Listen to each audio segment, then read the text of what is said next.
and good afternoon. Here is the news at 4. First, the highlights. Lagos State government moves commencement of e-collop system on Lekki-Ekpe corridor to August 1. Slashes rates to 10,000 naira. President Tinubu restates commitment to solid minerals, energy sectors. On the foreign team, U.S. Senate approves $9 billion cuts to foreign aid, public broadcasting funds. And in sports, Nigeria, Zambia, 6 semi-final spot in 2024 Women AFCON tournament in Morocco. And now the details. I am Akan Usen.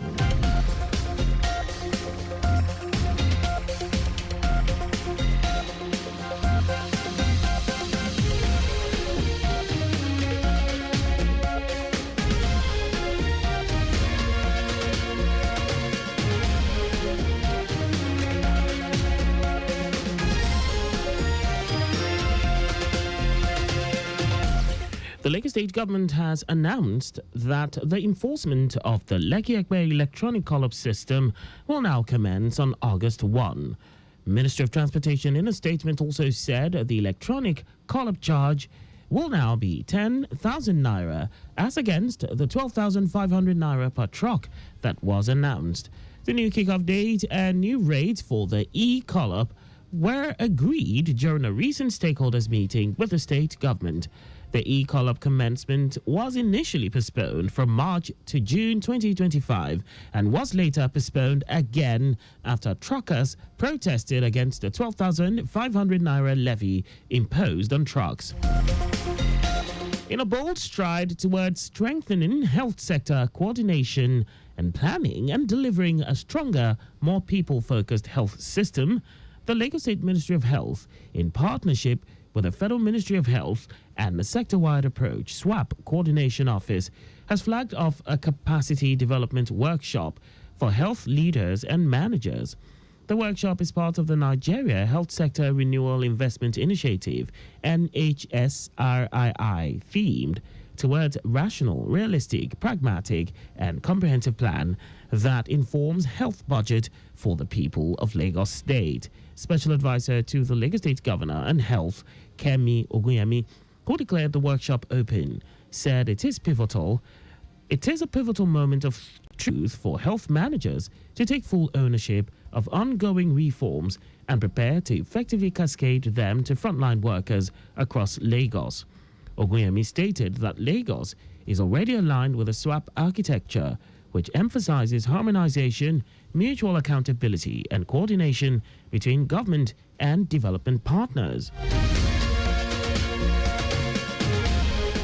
Minister of Marine and Blue Economy Adegboyega Oyetola says the federal government is fully committed to ending Nigeria's fish importation by aggressively boosting local production. Speaking at a high-level consultative cooperative group in Abuja, the minister said the federal government is also fully committed to supporting the fisheries and aquaculture subsector through policy, technical support, and financial inclusion.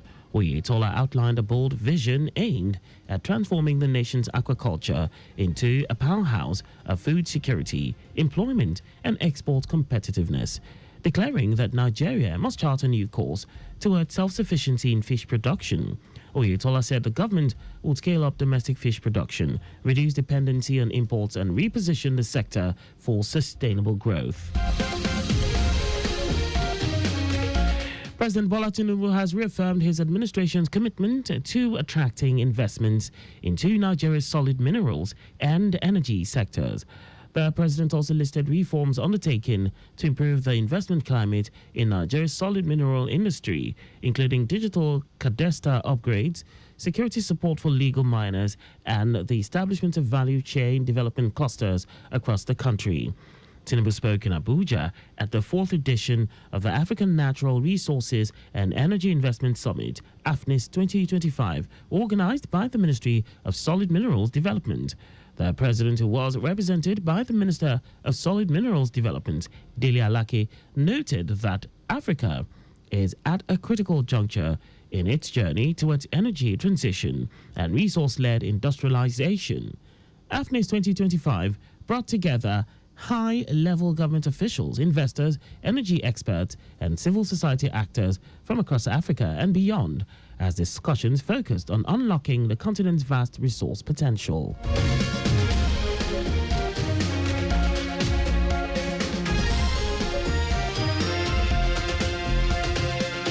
The federal government has attributed the surge in non-communicable diseases in the country to high sodium consumption, emphasizing the need for Nigerians to reduce their sodium intake level. Speaking at a media training on sodium reduction, organized by the Center for Communication and Social Impact in Abuja, the food safety lead at the Federal Ministry of Health, Femi Stephen, observed that excessive sodium intake had led to an increase in hypertension, a major risk factor for stroke and other cardiovascular diseases. Stephen noted that the government had developed the national guidelines for sodium reduction as a way to reduce sodium consumption. According to him, the guidelines were modeled after World Health Organization's Shake Package, which is a global strategy for reducing salt intake through surveillance, reformulation of food products, front-of-pack labeling, and public education.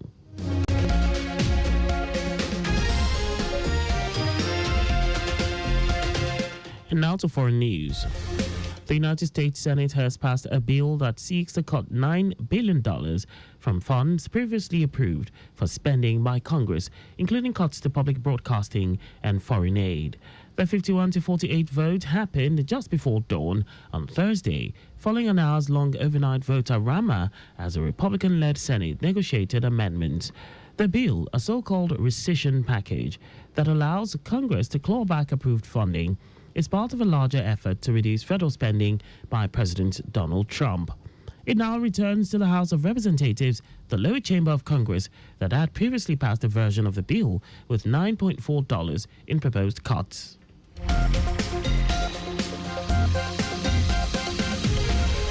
And now sports. Nigeria and Zambia senior women national teams will on Friday clash in the quarterfinal stage in one of the most anticipated Women Africa Cup of Nations matches in the history of the competition.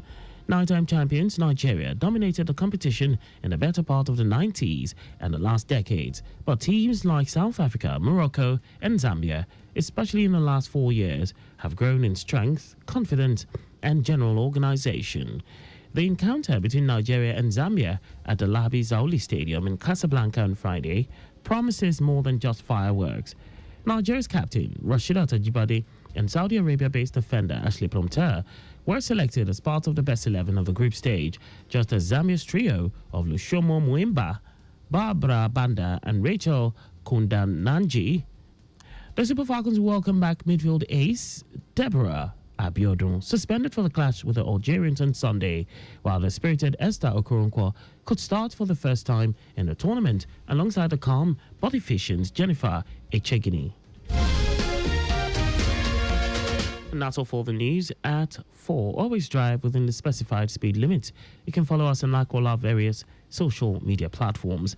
On X at Traffic Radio 961, Facebook Lagos Traffic Radio 96.1 FM, Instagram Lagos Traffic Radio 961. On YouTube, subscribe and watch us live on our channel, Traffic Radio 961. Visit our website on www.trafficradio961.ng. You can also listen to Lagos Traffic Radio 96.1 FM live on My Lagos app for timely updates. Did you know that the Sanwo-Olu administration strengthened alliance with 200 representatives from various women-focused NGOs in the state as part of efforts to alleviate the economic plight of women residents in the state? You can get more details on the Lagos State Government website. To end the news, here are the highlights of the major stories. Lagos State Government has announced that the enforcement of the Lekki Ekpe electronic call-up system will now commence on August 1. The Minister of Transportation also said the e-call-up charge will now be 10,000 naira as against the 12,500 naira per truck that was announced. President Bola Tinubu has reaffirmed his administration's commitment to attracting investments into Nigeria's solid minerals and energy sectors. We also told you that the United States Senate has passed a bill that seeks to cut $9 billion from funds previously approved for spending by Congress, including cuts to public broadcasting and foreign aid. And in sports, Nigeria and Zambia senior women's national teams will on Friday clash in the quarterfinal stage in one of the most anticipated Women Africa Cup of Nations matches in the history of the competition. For contact with the newsroom, please send a message to info@trafficradio961.ng. And that ends the news broadcast compiled by Abiola Fagbolagun. I am Akan Usen. Thanks for listening and please stay safe. Good afternoon.